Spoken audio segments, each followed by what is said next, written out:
Ah, shit. Here we go again.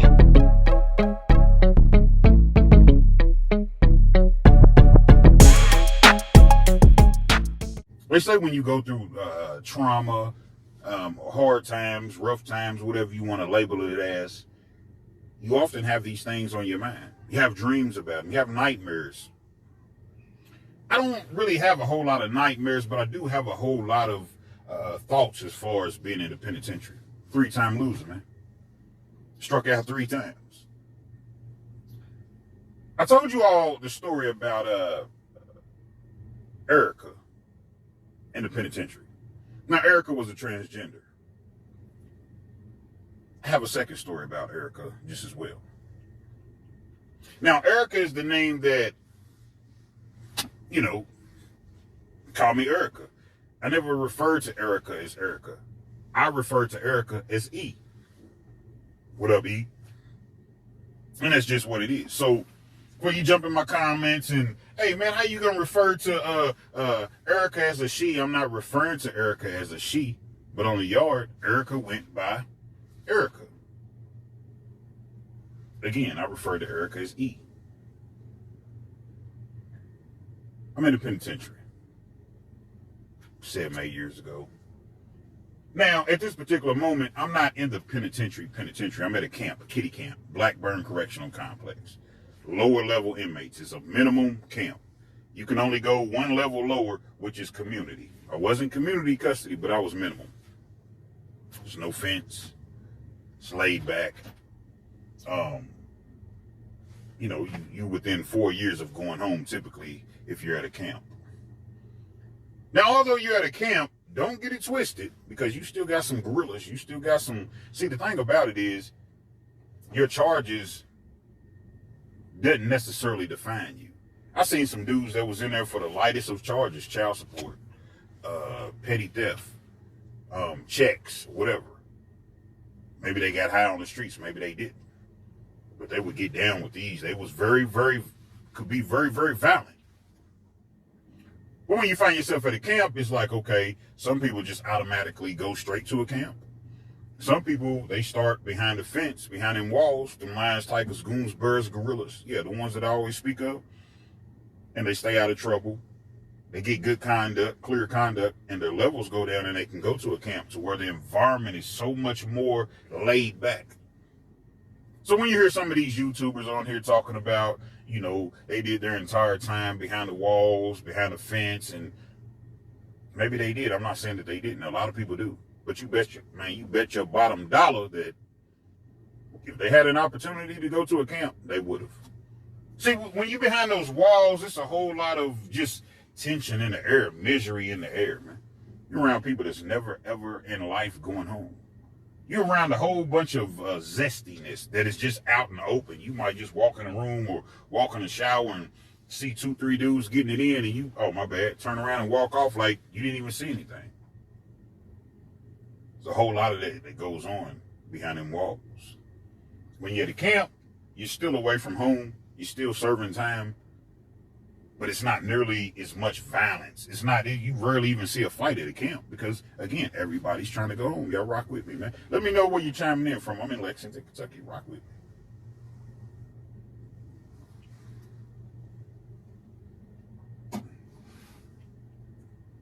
Yeah, guys talking about, oh, man, he did his time at a camp. I did my time at camps. I did my time behind the walls. I've done my time in jails because in Kentucky, they'll send you to a jail, county jail. And you'll do your time from the county jail, which is, to me, the hardest time to do. Can't move, can't breathe. No contact visits. Can't get out of your cell. You're stuffed in a cell, 15, 20 people. At least in the penitentiary, you can walk the yard, you can walk the loop, you can get out and go lift weights, play basketball. The pen is way, way better. None of it's any good, but it's way, way better in comparison to the county jail. Shout out to my truck drivers, man. Shout out to all the people delivering them medical supplies and just deliveries in general. Oftentimes we take their jobs that they do, we take them for granted. They should be getting paid way more than what they get paid. They could make nice salaries, don't get me wrong, but they should get double what they're getting paid, probably triple. Because if it's not for them, all the supplies, all the things that we order online and things of that nature, how's it going to get there? They got the flag. But you got these truck drivers, you got these cargo vans, you got whatever the case may be. Shout out to you, man. I respect you. If don't nobody respect you, man. Keep dropping them loads. You say, Kens, you really, really help us get our loads off, man. You know, I had this long trip, man, and I listened to a few of your videos. Next thing you know, I was there, man, and I had a big load, and you helped me get it off. So thank you, Kens. Pause. I had to pause that. I'm sorry. So when I take my time with these videos, you want me to get directly into the story. I get it, but that's not what we do. Some days I do, some days I don't. It's for the people that you know, working them 16-hour shifts, 8-hour, 12-hour shifts, what have you. You just trying to do anything you can do to be entertained and take your mind off of work and the stress that you have. Trust me, I get it. I get it.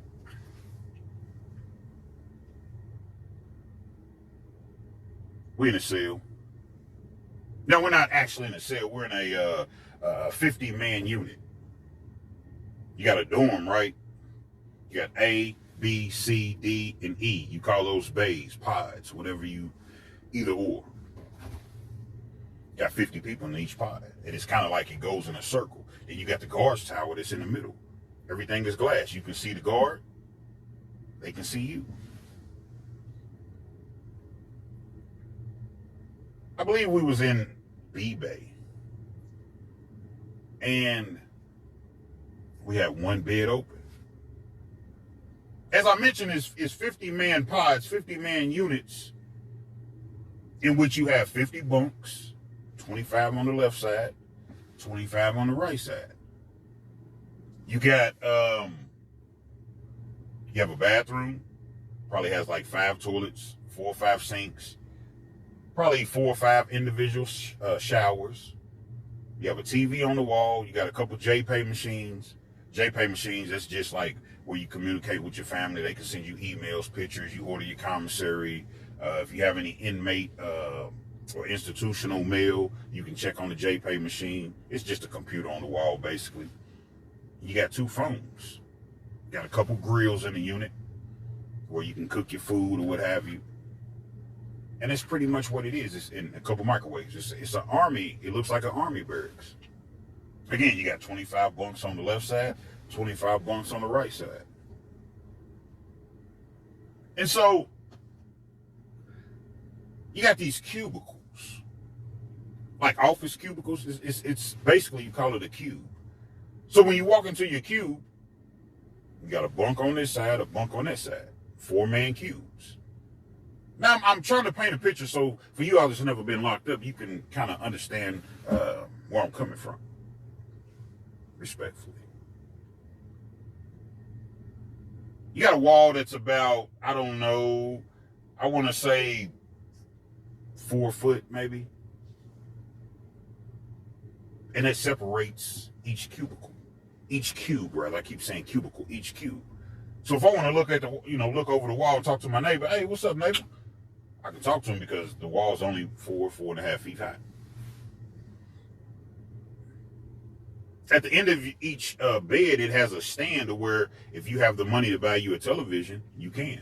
They're going to charge you about $250 for a 13-inch TV, but I tell you what, man, hopefully you never have to go through prison, but if you do, and if you can buy your own TV, man, do it. Hook your headphones in because you can't just have your TV playing. You can't have 50 TVs playing. You see what I'm saying? So you hook your headphones in or what have you, and you listen to your TV, and you just kind of get into your own zone, your own world. Everybody has a locker, regular standard size locker like in the gym. Actually, it's not like the gym locker. It's just a regular, I want to say the locker is probably about, I don't know, 6 foot. What have you. Everybody has their own individual locker. You got a foot locker that you can put under your bunk. There's a table to where if you need to write a letter or you can cook your food or what have you. And then you have a chair in the cube. That's what a cube consists of. One night, it's probably about 6, 7 o'clock. We chilling. Actually, it's later than that. And the reason I know, because at 6 or 7 o'clock, we on the yard. We working out, playing handball, basketball, walking the loop, whatever. It was later than that. Probably the yard shut down at about 8:30, 8:45. So it's probably about 9 o'clock, 9:15. Everybody's, getting their showers, getting their food. Because, man, people eat. You eat in the penitentiary, man. That's just what you do, man. That's how you get by. So if you got some people that's in the pen and they asking you for money and you ain't sending, man, look out for them, man, because you got to have food in the pen. Not saying that you need to, but I'm just saying it'll come back to you. Tenfold. Just look out for them. Need to eat in the pen. What they serve you, they give you just enough to keep you alive. Now, when I say look out when you can. Don't, you don't owe anybody anything. We're all grown adults, right? But if you can look out and bless somebody, bless them. But nevertheless, we're in the cube doing whatever we do, cooking or whatever. They bring in an individual. Now, you always know an individual's coming in because they'll come in, they'll bring the mat. Even before you see this person, you'll know that you're getting a new bunkie, if you will. As I mentioned, 4-man cube. It's only 3 people in the cube. I'm on the left side, on the bottom bunk. My partner, Tay, shout out to Tay. He's on the right side on the bottom bunk. Somebody's above me. My dog from Louisville, damn, I forget his name, but he was a gangster, straight gangster from Louisville, man. Little young dude, man. Ended up catching like 30 years in the feds. He probably wasn't even home 2 months, man. He slept above me. Plenty of money. Just money like it wasn't nothing, man. And then you had this bunk that was empty on top of my dog Tay. But they bring this individual in, and clearly once the individual comes in, you could tell that he wasn't a straight man. No offense to anyone. I'm not trying to offend anybody, but you could tell that he wasn't a straight man. People that are not straight go to prison too. They commit crimes just as well. He comes into the cell.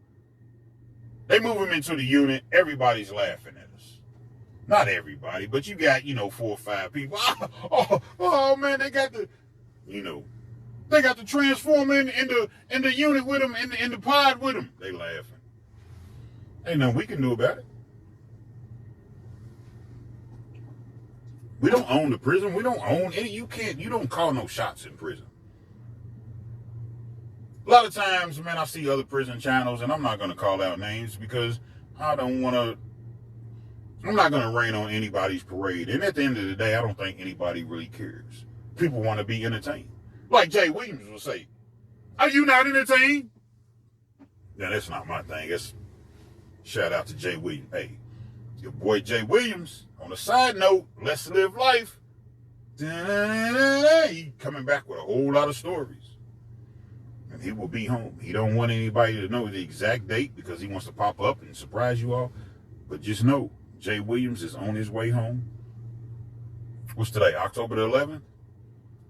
Jay Williams will be home less than 30 days. Facts. Big facts. Free Jay Williams. Shout out to the boy Jay Williams. But you got individuals that'll say, man, they try to move a trans into my cell or somebody gay into my cell. And I said, no, man. Now, if you're in an individual cell, maybe you can buck, depending on who's on, when I say who's on, the sergeant or the lieutenant or what have you, the powers to be. You may be able to buck, but he has to go somewhere. Now, you might find yourself in a situation where, okay, you trying not to get a write-up, you trying to go home, you trying to take all the classes, keep your good conduct. So it's like, either you're going to allow this individual to move into the cell or you're going to the hoe, and we're going to write you up for failing to obey a direct order, and type of BS write-ups that you see in prison. I have definitely seen people buck when they're going to an individual cell. Some people buck, some people don't. But when you're in a unit, when you're in a bay, when you're in an open wing, is what they call it, you can't say who comes to your pod and who can't. They bring him in. Like I said, you could just instantly tell that he wasn't a straight man. He has to take a shower. He wants to take a shower. There was a female CO on that particular night. She comes in, not really locks the whole unit down, but she allows E, aka Erica, but I refer to him as E, to go into the bathroom. Now you got individual showers now. It's not an open shower at this particular facility, or in this particular dorm. She stands there while E takes a shower. Nobody's allowed to go in the bathroom. So if you got to use the restroom, if you want to take a shower, whatever, you have to wait until E comes out of the shower.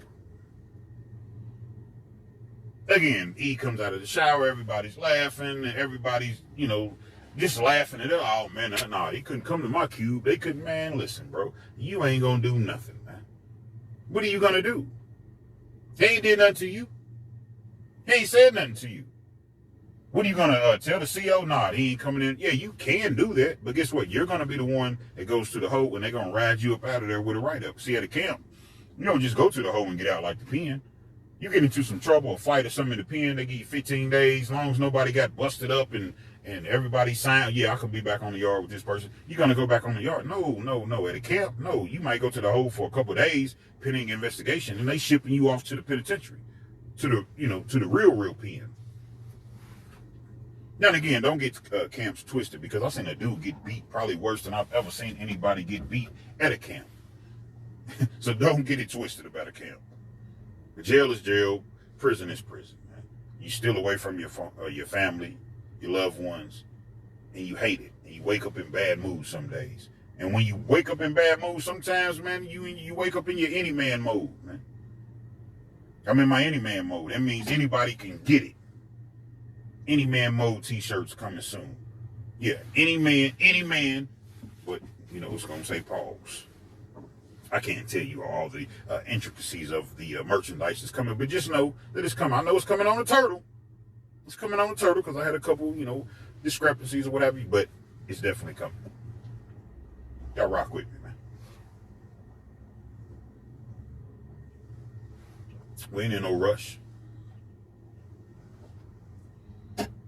So now we're getting a whole lot of flack, they laughing or what have you. Now, it's no disrespect or anything like that. Like the people that's laughing and things of that nature, we all cool with.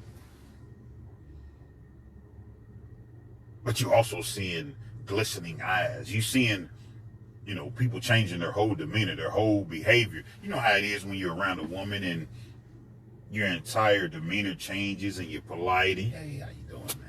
At first, before you get around her, yeah, man, you know what I'm saying? Yeah, because I'm telling you, man. But then when you get, hey, how you doing? Okay, yeah. Real polite. The mannerisms just really, really change, and you see it.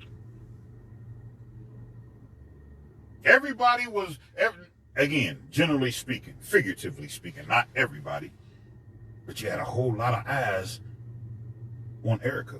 Again, I call Erica E. Short for Erica, E. You don't really be knowing people's full names in prison, like real names. Yeah, you got to have your ID. People wear their ID on to where you can't see it, facing their shirt. People don't want you to know their government names. E's in the cell. You can't help but, you can't help but talk to an individual. After all, again, you haven't done anything to me.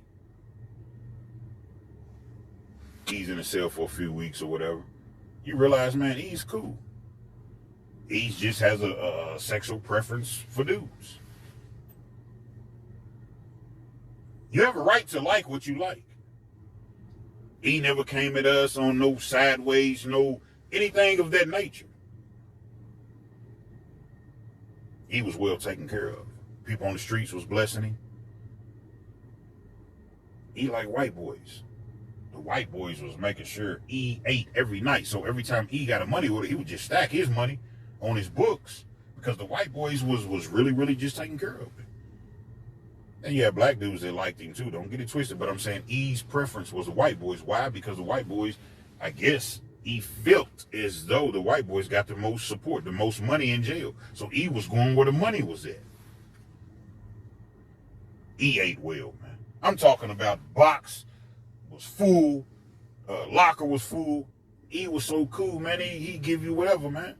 Or he might whip up something. Here, man, everybody eat in the cell. He wasn't trying to buy anybody's friendship, anything like that. He was already popular on the yard. Let me tell you something about prison and jail. When you're a individual, you know, gay or trans, and again, no offense to anybody, you're very, very popular on the yard. You're an asset. Now, not to everybody, not to a straight individual like myself and my dog Tay and my dog that slept above me. You know what I'm saying? And most people. See, Fleece Johnson, shout out to Fleece Johnson, Hustle Spirit 502, featuring Big Lee. But Fleece tells stories about how it was at Eddyville in the 70s and the 80s and the 90s, which Eddyville's a maximum security penitentiary, home of death row. Dudes is never, ever going home. So the life that they were living, maybe then, it's not like that now. He said probably 90% of the yard was zesty. No, that's not nowhere near true as far as now, as far as the yards I've been on. Never been to Eddyville, so I can't say. You got some that's with it, but the majority, man, they not with that, man. You can do business, you can talk to an individual, but that don't mean that you on the zest train. That don't mean that you swing that way. It just means, man, people are people, man. And you're around the individual, you're going to talk to them. You're going to interact with them. And if you don't, sometimes, not all the times, but perhaps, people are kind of looking at you sideways like, why does he have a problem with this? He ain't did nothing to nobody. But you got a problem with E, and he ain't never did nothing but show love.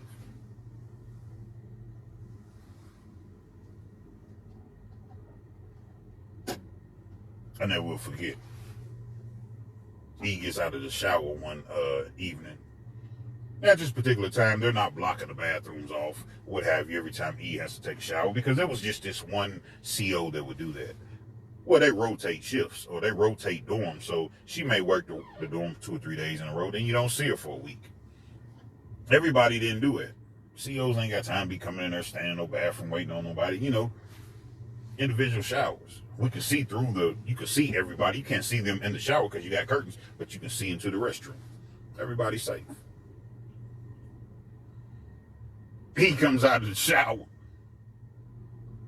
Got a gray shirt on, cut off gray shirt, and got these tight, like, biker shorts on. And they're gray. See, in the pen, you got to wear, in Kentucky anyway, everything that you wear is pretty much gray. Gray and white. Your t-shirts are going to be white. Might have a gray t-shirt. But typically your shorts are going to be gray. E comes out of the bathroom with this little bitty shirt on that's coming like just, I don't know, a couple inches above the belly button. And with these tight biker type shorts on. Not actually biker shorts, but they're tight like biker shorts. Dudes is laughing like a mug. They laugh. It's count time. It's the last count time. I think 10:30. Count time. They do count throughout the night, but the last time that you have to actually stand up and hold your ID up is like 10 o'clock. Something like that. E's up in his bunk. He gets out of the bunk. He got these little bitty shorts on, man. When they do count, you got to stand in front of your bunk. So it's a row of people on the left side, a row of people on the right side, and you just standing side by side with your ID up like this. Man, dudes is laughing, they clowning. But they clowning us as though we can help it. Again, you can't tell them people where they're going to put somebody at. Because they move them out of your cube, guess what? They're going to just move them into somebody else's cube. We didn't have cells. They clowned us. We got clowned, man. I even laughed. I'm like, come on, E, man. But E had gotten cool, at this point. E was, E did what E did. So one night we sitting in the cube. It's probably, I don't know, it's late, lights out. They turn the lights out right after they do the last count, 10 o'clock count, I believe. They clear count, make sure everybody's where they're supposed to be, turn the lights out. It's never really dark in the penitentiary. Now, the camp, it'll get darker, but typically in the joint, man, like, it's never going to just be pitch black, pitch dark. Not in Kentucky. I haven't seen it. Some county jails, a lot of county jails, your lights never go out. 24 hours a day, and lights stay on.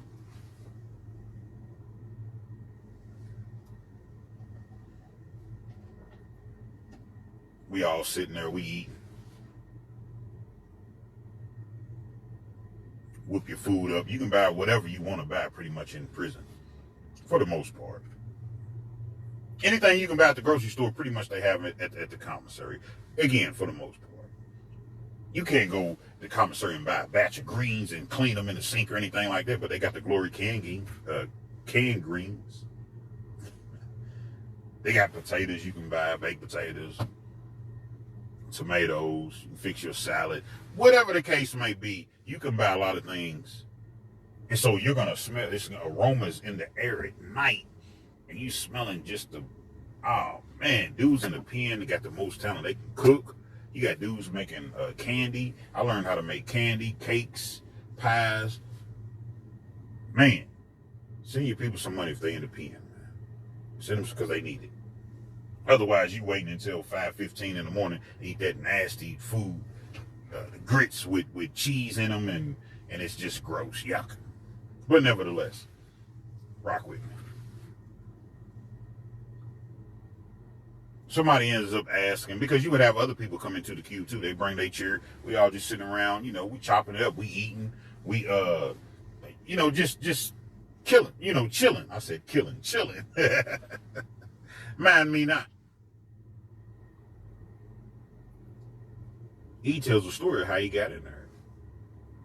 He said that he was on Craigslist. I think everybody's familiar with Craigslist. Now, mind you, this was years ago. They have a section on Craigslist, from my understanding, where you can meet people. They came up with a little scheme.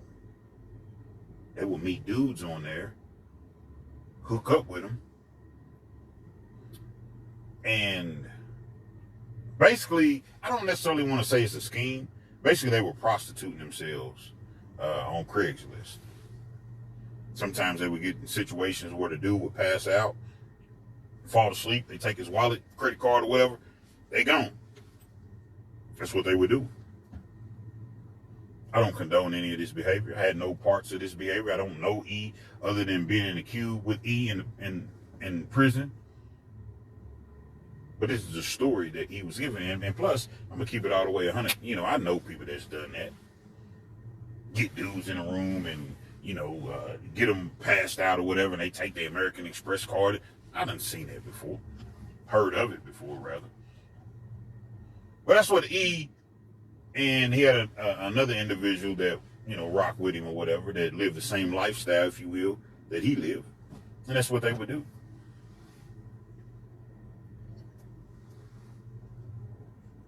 Ran across this one individual, the pastor. This was a lick. This was a score that they could only dream of. This individual was a real live pastor at a church, the head pastor over the entire church, and it was a large church. It wasn't just a church that was struggling to make it and had 60, 70 members. No, this was a large, well-known church. This dude was on Craigslist. Married, 4 or 5 kids, family, been married for years. Pillar in the community.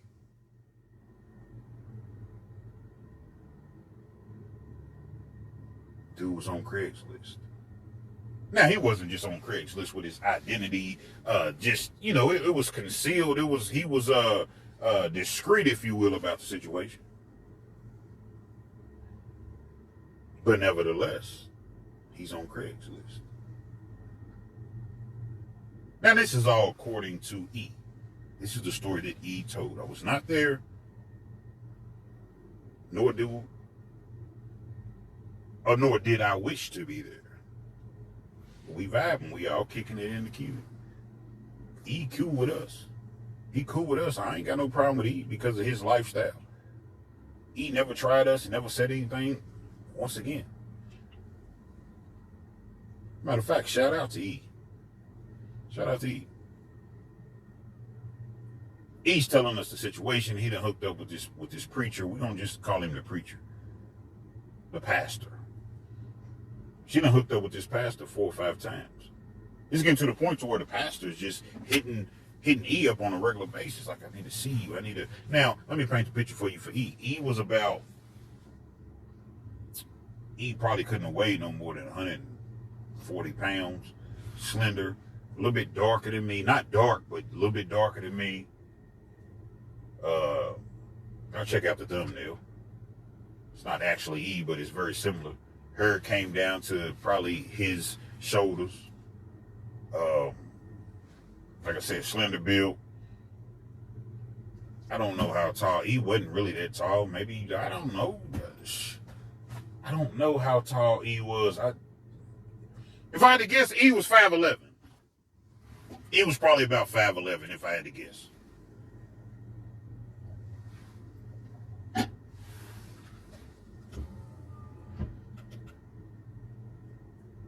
After a while, the little money that the pastor was giving E would just, look, man, you calling me a whole lot. You giving me $100 and we having sessions and we in here. So they devised a scheme, a scam, a plot, a plan. Listen, man, I got this pastor, right? Dude got some money. I'm talking about real money. He's done his homework.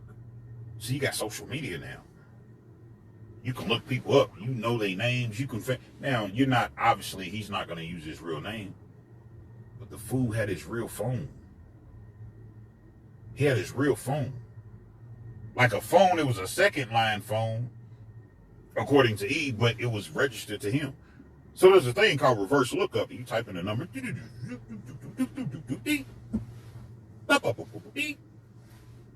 Magically, the pastor pops up.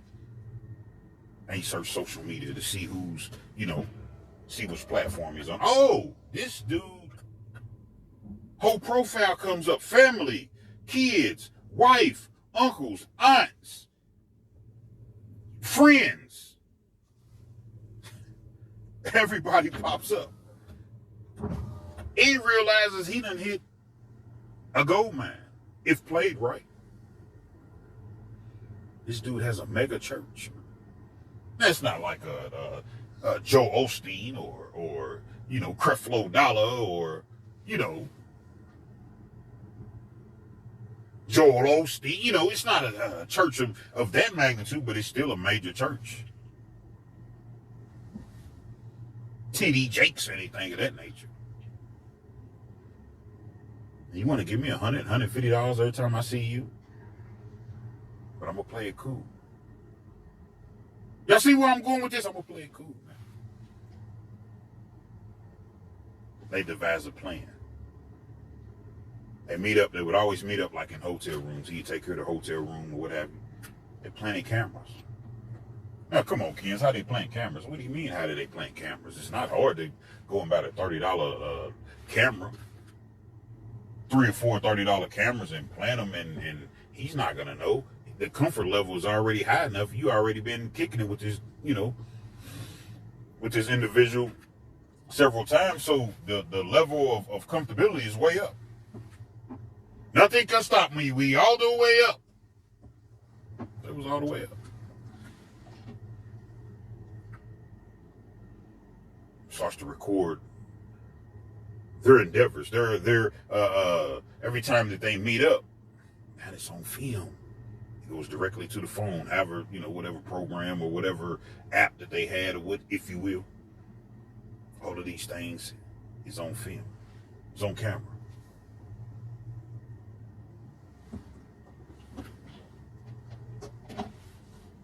Time goes past. Several different, kind of like the P. Diddy. He's the freak-offs before the P. Diddy situation. Well, actually, the freak-offs with P. Diddy was probably going on at this particular time, but obviously it hadn't been exposed. They're having their own freak-offs. He brings the other individual that I was telling you about a couple times, and they doing the most. When I say the other individual, don't remember his name, but the same individual that practiced the same lifestyle as E. But he got to the point to where it seemed as though, according to E, he was really, really the pastor was in love. I don't want to necessarily say in love, but infatuated with E. E's going for the major score, the major lick. Forget this $100, man. I need 150 bands. I need 150 bands, you heard me? 150,000, man, for you all that don't know what bands means. I got everything that I need. Everything that I possibly could use to, don't necessarily want to say extort, but to encourage you, hey, I need this 150,000. I know you got it. I know you got it. I know everything about you. Far from broke.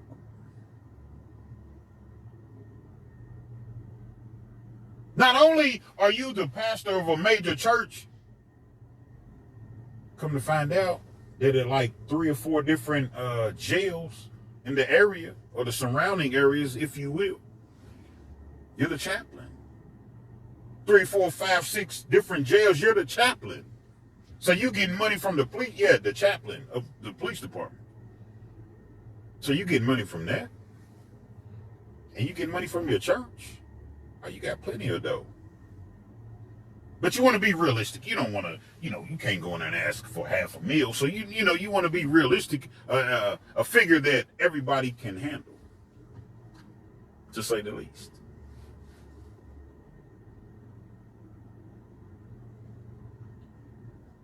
Particular day, E hits the pastor with the whole, listen, man, I feel as though I'm in love with you.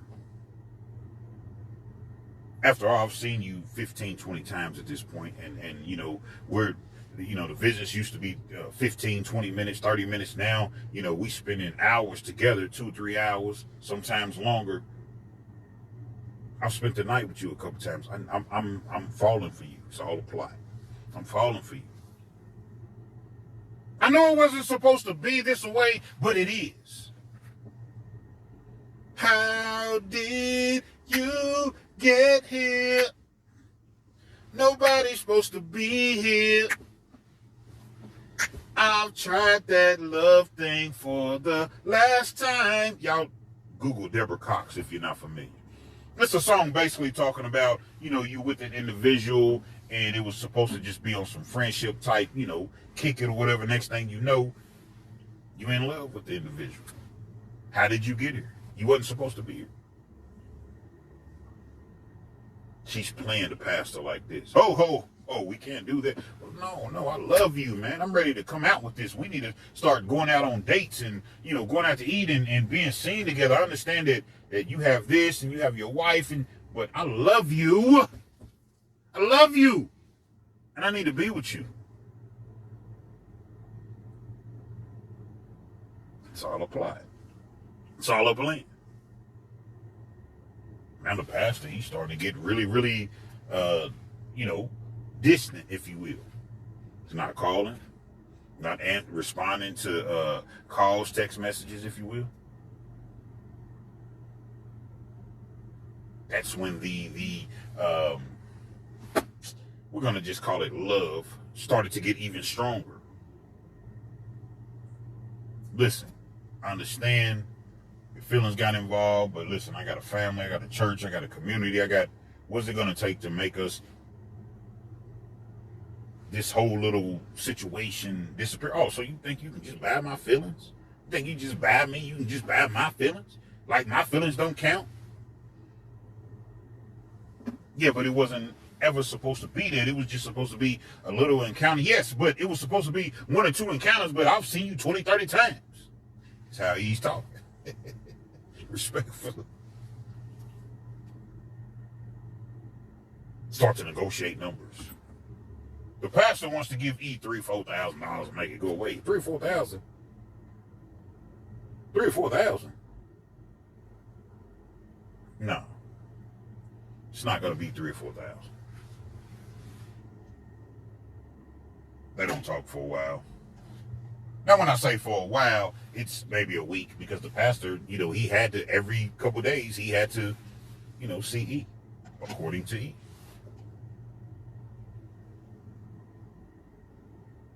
He didn't want to get hit with an extortion charge, so he would allow the pastor to offer, but he was putting that pressure on. So essentially, he was extorting him, but he wasn't coming right out saying, listen, if you don't give me this, I'm going to go public. But he would say stuff like, okay, well, I tell you, I'm going to just show up to your church Sunday. Sunday school, afternoon service, evenings, I'm going to just show up. No. I tell you what, I need 150 bands then. You want to make me go away? Because I'm going to have to move away from you because I'm in love with you. Okay, I'm going to have to move to I'm going to have to get a whole fresh new start, new beginning. I need 150,000. 150,000? Are you crazy? I'm not giving you 150,000. Man, I need 150,000. Tyler, you're crazy. I'm never going to give you 150,000. Get a text message. Now you get a text. It's a small clip. 30, 40-second clip. The pastor opens it and he's looking at the text message. But it's not a normal text message. It's a video.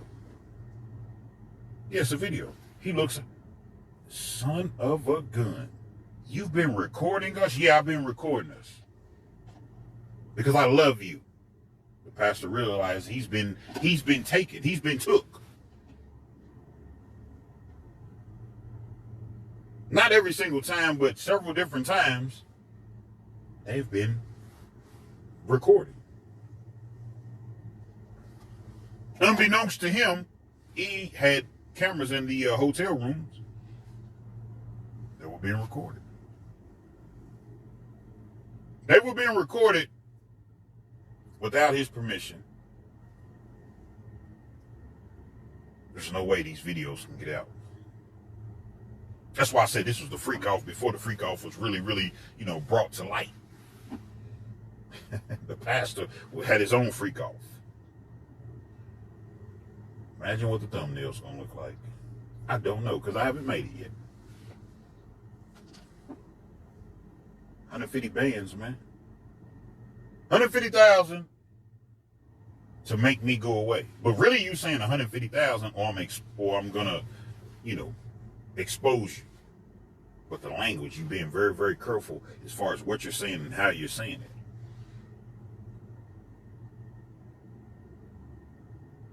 After a few times of saying no, the pastor, he agrees to it. 150,000. This makes it all go away. They set up a time, place, drop spot. It's a park. Softball games going on. It's a park that has like 3 or 4 different baseball, softball fields. So it's it's one of those situations to where it's a public place. It's people everywhere. I want this dropped, 150 bands. I want it in a black trash bag. And I want to put in this particular area, this particular spot. He was very smart. He was far from a dummy. He wasn't at the park when the drop was made, but he was very, very close by. To the point to where he had binoculars. He was close by, but he just wasn't like at the park per se. He had a couple cousins. We had one person that was cool with him, very, very cool, that was like close to the family. And the other individual was a cousin. They were there, softball game, spectators. There was people around. The park was full. There was a certain time that the drop was supposed to be made. The pastor agrees to it. They see this individual walking with this black trash bag. It's not a big bag. It's not like he's carrying it over his shoulder or anything, but it's tied up or what have you. They got the earpieces in. They're talking to each other, what have you. Hey, dude's coming now, man. He's making a drop. Whatever area, whatever place that it was supposed to be strategically dropped at, he just made the drop. Okay. I think they told him put it like in a trash can or something like that. To where, you're not going to just put that type of money or you're not going to just make it obvious and just leave it anywhere. It was like in a dumpster or something like that. They had like, at the park, they got like these dumpsters. No, we better go get it. Ho. Y'all chill out. Don't go yet. Just chill. Where did the dude go? The dude got in the car, man, and drove off. Just chill out. Everybody's excited. Everybody's thinking it's going to be 150,000. Now, the two individuals that was going to pick the drop up, they were due to make 10,000 apiece. He was going to keep the rest. Waiting, playing the waiting game, allowing the park to kind of clear out. As I mentioned, he was close by. He got the binoculars. He's looking. Doesn't really see anything that's alarming. But at the same time, it just seems a little bit too good to be true. Too easily done. 150 bands. Person just gonna walk in a black trash bag and just drop this off in the park and there's no resistance. There's no... He's talking to, the cousin through the headset, the earbuds or whatever. The earpiece. Walk over there by the dumpster. Don't get in the dumpster. Don't do anything. Just walk over there by the dumpster. Act like you got to throw something away or you got to use the restroom or, something like that. Even though parks clearly have restrooms. Walks over there. Comes back. He positions himself to get a little bit closer. He's like, something ain't right. He said, I see maybe about 5 or 6 dudes. And they kind of like just hanging out. Yeah, I mean, like they're just kind of just there. There was a porch that was behind this park. And it was 5 or 6 people just kind of chilling on the porch. And something just didn't look right to E. E's like, nah, man, abort mission. What do you mean abort mission is 150,000? Man, abort mission, man. I'm telling you, this is a setup. Something is not right. This was too easy. I'm seeing these people and there's something, we can come back later on. It's thrown in the dumpster, so it's not like the trash man is coming, but right now it's not the time. Nah, man, I'm telling you, let's get this money, man. We already here. So they wait another couple hours. Park starts to clear out. He says, maybe I'm tripping. And again, all of this is according to E. I have nothing to do with this. I have no knowledge of anything of this magnitude other than E telling us the story. Hour and a half, 2 hours passes. Park starts to clear out. It's dark, but they got the lights, the bright lights at the parks, softball parks. He got the binoculars. Walk back over there. Look like you gotta use the restroom again. The same 4, 5, 6 dudes that was on the porch, that was within range, like it wasn't that far. It was far, but it wasn't that far. Was still there. Do not do it, man. It's a setup. This is a setup. They're trying to set us up, man. They're trying to get us. Cousin's like, man, you tripping, man. Ain't nobody, everybody's leaving the park. Listen, man, there's dudes over on the porch. Man, they been there, man. They just drinking beer. They hanging out. They chilling. They do not do that. Abort mission. We'll come back at, 3 or 4 o'clock in the morning. If they not there, then we'll check the dumpster or whatever. Right now, no. Do not do it. What does the cousin do? It was about 15, 20 minutes later, according to E. He went back, was talking to the other individual. Hey, look, bro. There's money over here. Let's go get this bread. The other dude was like, nah, man. Listen to E, man. Don't do it, man. Don't fool with that dumpster, man. Let's go, man. Let's just go. We can always come back. Let's go, man. Our freedom is way more important than this. Let's go. Cousin he wasn't trying to hear nothing. He goes over. The other dude, he dips. He gone. He bounces. He's gone. As soon as he goes in that dumpster, grabs that bag out of there, maybe takes, 4 or 5 steps, man. Man, them people was surrounded him. Just as E had said, it was a setup. The whole thing was a setup. Tackle him, take the bag or whatever, take him into custody. Oh, he's not going to jail. He's going straight to interrogation. Guess what he does? Sings like a bird. Sings like a canary. He tells it all. Once he tells it all, he's on the run. He is on the run.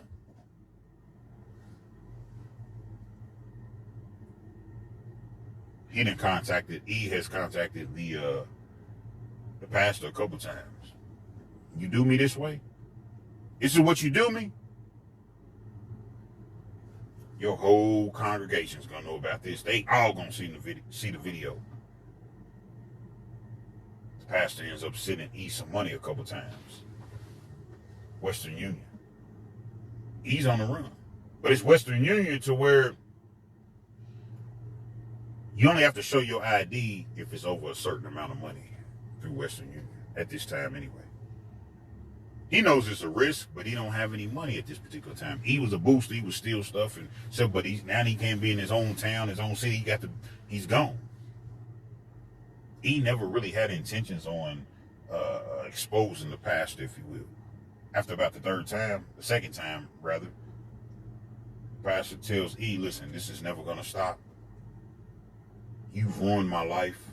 I've already had to expose." He's not taking accountability for what he's done, cheating on his wife and being a pillar in the community and the church and things of that nature. You've ruined me already. Go ahead and do what you need to do. I'm about to just take my own self out, man. I've committed so many sins and he's thinking all the messages, all the interactions. My cousin's already told on me. They're going to blame me for this. He somehow tries to, smooth it over. The pastor feels as though you're going to continue to just keep coming back and coming back and coming back. I committed a sin. I did something that I wasn't supposed to do. My congregation, I can't face my kids. I can't face my family. I can't face any of this. You upload these videos. He had real life videos. He didn't want that smoke. He didn't want that drama, according to E. He's a dummy phone, stowaway phones. You can go to Walmart, get a phone and put it in, make up a name and get the phone activated. But at the same time, he know that he's in trouble, but he feels as though, shoot, this is my word against yours. You can't, I don't know nothing. I wasn't there. They caught you. I don't know what you talking about. I ain't never called this dude, talked to this dude with my own phone or what have you.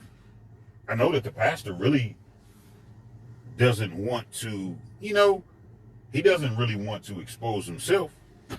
So he plays it cool. Think about being on the run, man. You need money. You need money just in general. In life, you need money. He was on the run, ended up getting caught up stealing in a store. They had a warrant for him. In addition to him being caught up stealing in the store, got a warrant for extortion, whatever charges that he was charged with. Because, like I said, the cousin talked and talked and talked. They didn't really have a whole lot of evidence on him for real. But he knew he was burnt. Dude could come to court and testify against him. When I say dude, meaning the pastor. So now you have a prominent figure in the community, and you have the little snitch cousin. The other dude, friend of the family, he ain't say a word. I don't know nothing, man. I need a lawyer. Never gave a statement. I need a lawyer. I don't know what you know. But obviously he got arrested because the snitch cousin told on everybody. He ended up taking a plea deal for 10 years, a regular 10 years. Very, very fortunate the feds didn't step in. But see, the feds is not going to step in unless it's something that solidifies, it's solid. It's a case to where okay, open and shut, if you will. We got this individual. It was a whole lot of he say, she say. It wasn't really, because you got to keep in mind, he had the tapes. He had the videos. Now, the videos got exposed, but the videos never got exposed. The pastor, a couple people knew about it. People in his, his workforce, but police protect police, right? Because if you're a pastor for the police department, you're part of the police. If you're the chaplain, so they're going to protect each other. It never got out, not to my knowledge. he got 10 years. The other friend of the family, he got like 3 years. And the individual that set the whole thing up, he got like time served with a misdemeanor or, probation, something like that.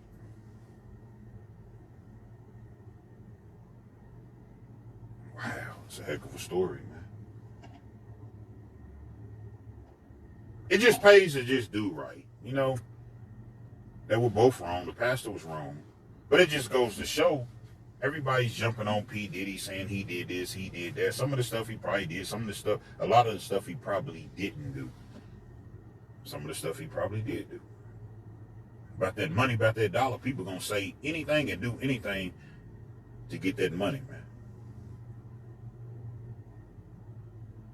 You had an individual that she told, I'm sorry, let's rewind that. Man, you rewind. Told her cousin, or told his cousin, rather, let's rewind again. Told his cousin, leave that alone, we'll come back later. Something's not right.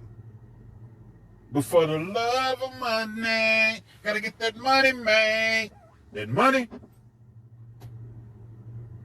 trumped everything. And he was willing to risk every and any single thing, including his freedom, to get that bread.